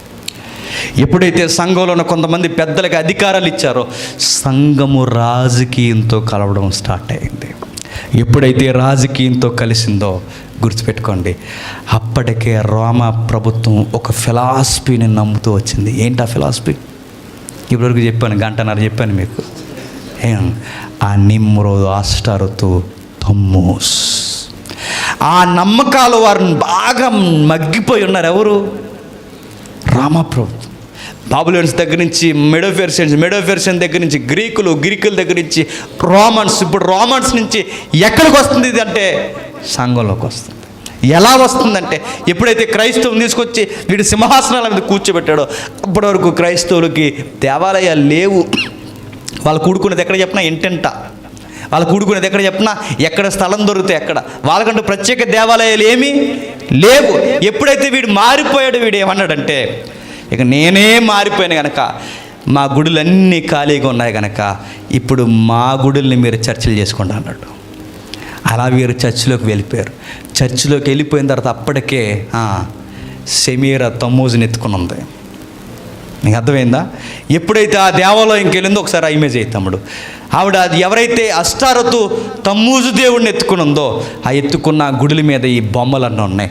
అప్పుడు వీళ్ళేమన్నారు చెప్పిన పెద్దలందరూ, ఇప్పుడు ఆవిడ మాకు అష్టారతు కాదు, ఆవిడ మాకు మరియా అన్నారు.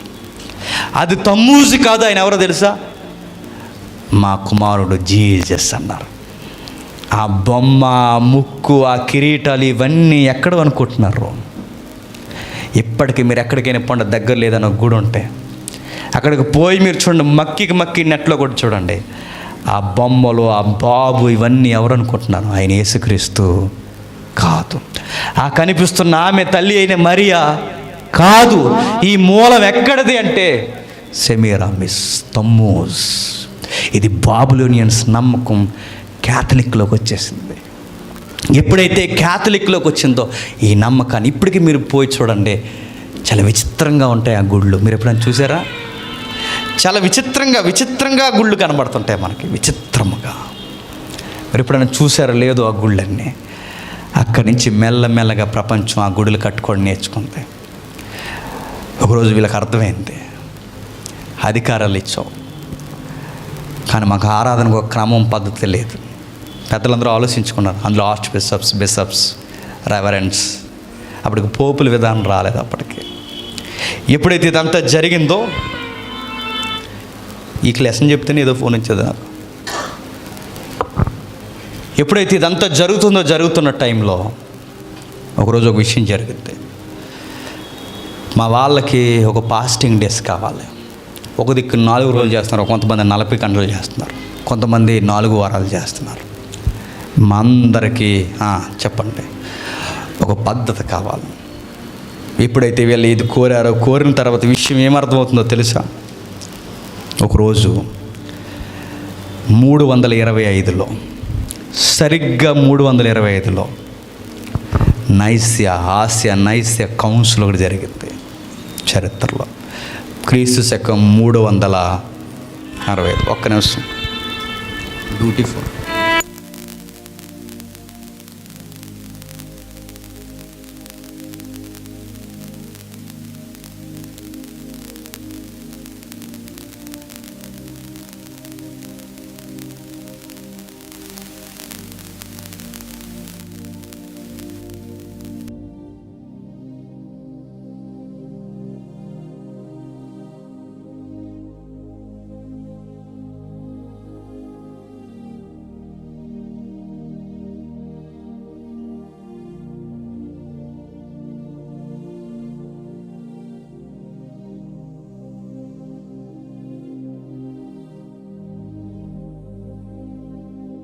తప్ప ఇలాంటి తిప్పలనే.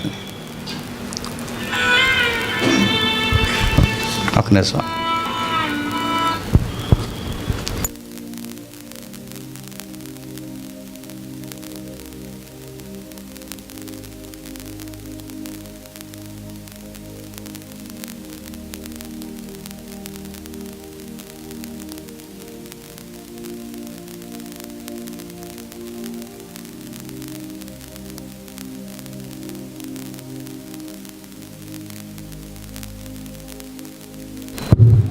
ఓకే, 325.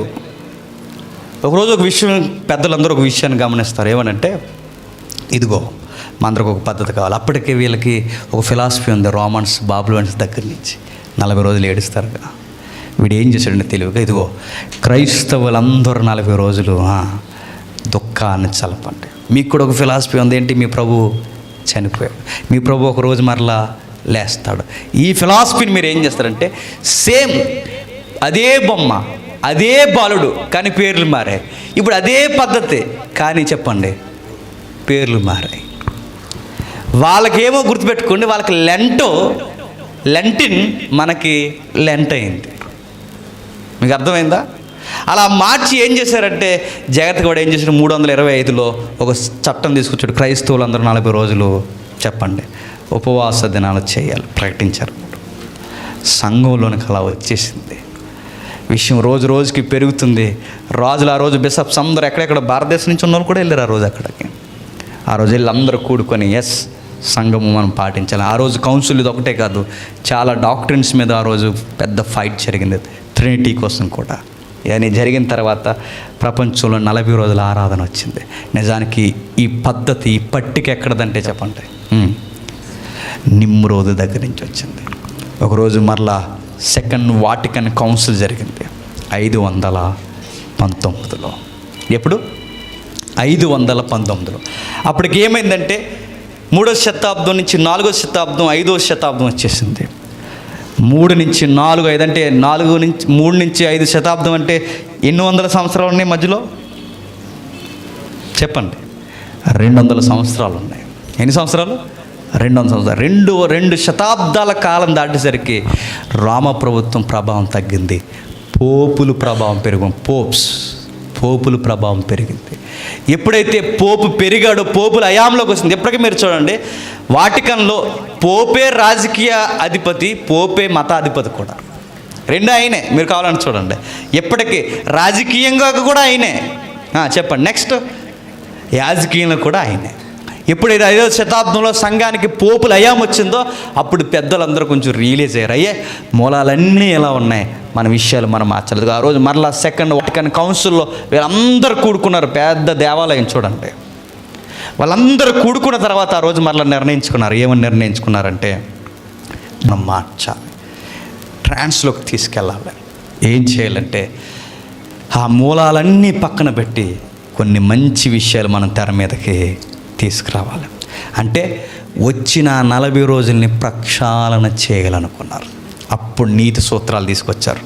ఏం తీసుకొచ్చారంటే, ఎలాగూ 40 రోజులు మనకు తెలియకుండా రాజు హయాంలో సంఘానికి ఏం చేసాం, అలవాటు చేసాం.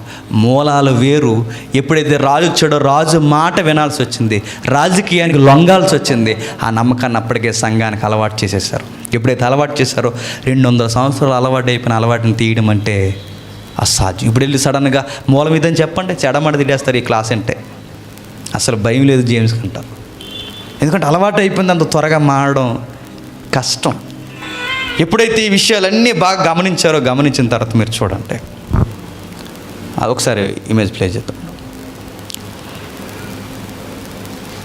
519 వచ్చిన తర్వాత 519లో ప్రక్షాళన చేయడం స్టార్ట్ చేశారు. ఆ ప్రక్షాళన ఏంటంటే ఒకటే, జరిగిపోయిన విషయాన్ని మనం ఎలాగా మార్చలేం కనుక ఉన్న విషయాన్ని సరిగ్గా మనం ఉపయోగించుకుంటే బెటర్ అనుకున్నారు. అప్పుడు వీళ్ళు చేసిన పని ఏంటంటే, ఈ 40 రోజుల్ని కాస్తంత అర్థవంతంగా మారుద్దామన్నారు.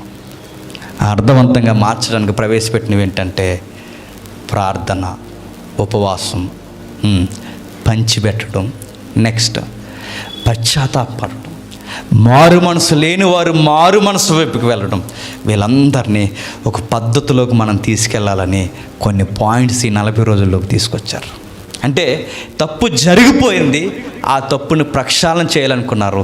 ఆ ప్రక్షాళన చేయడానికి ఏం చేశారంటే కొన్ని నీతి సూత్రాలు తీసుకొని ఉన్నదాన్ని వద్దు అనే కన్నా ఉన్నదాన్నే కాస్తంత మార్చుకుంటే బెటర్ అనుకున్నారు. అప్పుడు పెద్దలందరూ నిర్ణయం తీసుకొని మనం ఏడవాలి. ఇప్పుడు మనం ఏడాల్సింది కాస్తంత అర్థవంతంగా ఏడవాలి. మన ప్రభు కొరకు ఏడుద్దాం, పశ్చాత్తాపడదాం, ఉపవాసం ఉందాం, త్యాగం చేద్దాం, మంచి పనులు చేద్దాం. ఇవన్నీ చేసి మన దేవునికి ఇష్టమైన పనులు బైబిల్లో రాయబడడం జరిగిద్దామని 40 రోజులు అలా మార్చారు. అక్కడి నుంచి చెప్పండి ఈ లెంట్ డేస్ అనేవి సంఘంలోకి వచ్చాయి. కానీ విషయం ఏంటి చెప్పనా, అన్ని విలువలు సెకండ్ కౌన్సిల్లోకి ప్రవేశపెట్టిన తర్వాత అన్ని విలువలు పక్కన పెట్టి ఒక్కటే గుర్తెట్టుకున్నారండి జనాలు. ఏంటి చెప్పనా, అన్న ఒకటి మానేస్తారు అంతే, ఇంకేం గుర్తులేవు. ఏం మానేశారు? ప్రార్థన లేదు, పశ్చాత్తాపం లేదు, త్యాగం లేదు, మంచి పనులు లేవు, ఏమీ లేవు. మరి ఏమున్నాయంటే ఒకటి చెప్పండి, భోజనం మానేస్తారు. ఈ ఆచారాలు, ఈ డొల్లు దుఃఖాలు మనమే కాదు, ముందు ఎవడేడ్చేవారట, అన్యజాతి తెగలు ఏడ్చేవారట. ఇప్పుడు వాళ్ళకి మనకి తేడా ఉందా? ఈ పాయింట్స్ లేకపోతే, సరి అయిన ప్రార్థనా జీవితం లేకపోయినా, పశ్చాత్తాపం లేకపోయినా, త్యాగం లేకపోయినా, మంచి ఎదుటివాడికి మంచి చేయాలని నిర్ణయం లేకపోయినా, చివరికి మనం చేసేది ఏంటి చెప్పిన, బాబులోనియన్స్ వర్షిప్పే మనం చేస్తాం. మూలాలు చెడ్డవి, మధ్యలోనికి మంచి చేయాలని ఒక స్పృహ వచ్చింది, మంచి బాగానే కొంతకాలం నడిచింది. మరలా ఏమైందంటే చెప్పండి, తిరిగి మరలా మొదటి ఆచారాలకు వెళ్ళిపోయారు.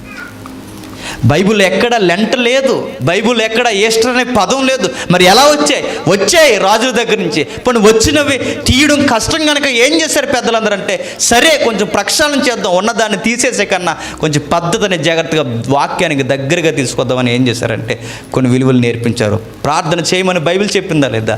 చెప్పింది. ఉపవాసం చేయమని బైబిల్ చెప్పిందా లేదా? చెప్పింది. పశ్చాత్తాపం విశ్వాసకు అవసరమని చెప్పిందా లేదా? చెప్పింది. ఇలాంటి విలువలన్నీ వడబోసి ఈ 40 రోజులు ఇది మనం ఖచ్చితంగా అలవాటు చేసుకోవాలని తీసుకొచ్చారు. ఈ విలువలు ప్రకారం ఈ 40 రోజులు చేస్తే కాస్త దేవునికి నచ్చుతారు. ఈ విలువలన్నీ పక్కకు దోసేసి కేవలం లెంట్ అన్నదాన్ని ఒక వ్రతంలాగాని మీరు చూసారో, ఆ వ్రతం ఏంటో చెప్పండి, తమ్ముజు కూడా వ్రతం అది. మీరు దాన్ని కేవలం చాలామంది మా కొలీగ్స్ చాలామంది ఉంటారండి, వాళ్ళు ఏమంటారు చెప్పనా, ఒరే ఈ లెంట్ అయ్యే వరకు మేము డ్రింక్ చేయరా అంటారు. డ్రింక్ అంటే థమ్సప్ కాదు, చెప్పండి. ఇలా వ్రతం అది. అలాగే బయట వాళ్ళు కూడా రంజాన్ అయ్యే వరకు ఏం చేయం, బయట వాళ్ళు కూడా పలానా పూజలు అయ్యే వరకు ఏం చేయం అని ఏదైతే అదే శివరాత్రి అది అయ్యే వరకు చేయమని వాళ్ళు ఎలా అంటారో, మన వారు కూడా లెంటనే ఏం చేస్తారు చెప్పండి, ఆచారం చేస్తారు. ఈ లెంట అయ్యే వరకు మేము మాంసం తినవరా, ఈ లెంట అయ్యే వరకు మేము పెళ్ళిళ్ళు చేసుకోవరా, ఈ లెంట అయ్యే వరకు శోభనాలు లేవరా, ఈ లెంట అయ్యే వరకు పిండి వంటలు లేవరా, ఈ లెంట అయ్యే వరకు మాంసమే వద్దురా, ఈ లెంట అయ్యే వరకు చెప్పులే వేసుకోవరా. ఇవన్నీ ఏంటి చెప్పండి, ఆచారం ఎలా వచ్చాయి? అసలు విషయం వదిలేశారు. పెద్దలకు కూడా ఎందుకు చెప్పినా, శ్రమ దినాల్లో ఎందుకు పెళ్ళిళ్ళు, శ్రమ దినాల్లో ఎందుకు కార్యక్రమాలు పెట్టుకోవద్దు అంటారంటే, ఆ టైం మీరు వేస్ట్ చేయొద్దు. ఆ టైం వేస్ట్ మీరు పెళ్ళి కోసం, పెళ్ళి కనుక మీరు లెంట టైంలో పెట్టుకున్నారనుకోండి, 40 రోజులు దేవునితో గడపాలనుకున్న టైం అంతా పట్టుకెళ్ళి మీరు ఎక్కడ పెడతారు? ఆ పెళ్ళి కోసం. పెళ్ళి అవుతుందంటే ఎవరు నిద్రపోతారండి? వాళ్ళు నిద్రవారు, ఇంకా ఎవరు నిద్రపోనివారు. అందుకే ఆ టైంలో మీరు టైం అంతా వేస్ట్ చేయొద్దు. 40 రోజులు దేవునికి కంకణం కట్టుకోండి. ఉపవాసంలో స్టామినా పెంచుకోండి, ప్రార్థనలో నాణ్యత పెంచుకోండి, పంచిపెట్టడంలో నాణ్యత పెంచుకోండి, త్యాగంలో పశ్చాత్తాపంలో నాణ్యత పెంచుకుని, ఈ నాణ్యత పెంచుకునే టైంలో ఈ పెళ్ళిళ్ళు శిఖార్లు ఇవన్నీ పెట్టుకోకండి. దేవునికి దగ్గరగా ఉండండి అని నేర్పించారు. ఇదంతా మానేసాం మనం. కేవలం ఏది మాత్రమే మనం నేర్చుకున్నాం చెప్పినా ఒకే ఒక్కటే. ఆ నేర్చుకున్నది ఏంటంటే చెప్పండి, కేవలం భోజనం. కొంతమంది భోజనం అనేది ఓఆర్ఎస్ తాగేస్తారు గొడవ లేకుండా. కొంచెం ఎండ తాగడం ఏమైనా తగిలితే మళ్ళీ మజ్జిగలో కరివేపాకు మంచి స్పైసీగా. తప్పు కదండి, ఇవన్నీ చేయొద్దండి. ఉపవాసం అంటే గుర్తుపెట్టుకోండి, ఉపవాసం అంటే వసించడం, దేవునికి దగ్గరగా అన్నీ మానుకొని వసించడం. 40 రోజులు దేవుని దగ్గరగా ఉన్నప్పుడు ఇంకా దేని మీద మనసెట్టకండి. ఈ 40 రోజుల్లో నేను బైబిల్ పూర్తి చేయాలి, ఈ 40 రోజుల్లో నేను ప్రార్థన శక్తిని పెంచుకోవాలి, ఈ 40 రోజుల్లో చెప్పండి పశ్చాత్తాపం అంటే ఏంటి నేను చూడాలి, సరైన మారు మనసు వైపుకు నడవాలని 40 రోజులు మంచిగా ఉపయోగించుకుంటే దేవునికి నచ్చుతుంది. లేదు ఆచారంగా ఉపయోగించుకుంటే ఆ రోజు యెహెజ్కేలులో యెర్మీయాలో తిట్టినట్టు దేవుడు ఖచ్చితంగా చెప్పండి ఆచారబద్ధంగా నడిచేవారిని దేవుడు ఖచ్చితంగా తిడతాడు, దండన చేస్తాడు. దేవుని చిత్తమైతే వచ్చే వారం మరింత లోతుకి మనం ఆలోచించి ప్రయత్నించేద్దాం, లేదా మరొక లెసన్తో మనం కలుసుకుందాం. ప్రార్థన చేస్తాం. మన మధ్యలో ఉన్న సహోదరులు ప్రార్థన చేస్తారు.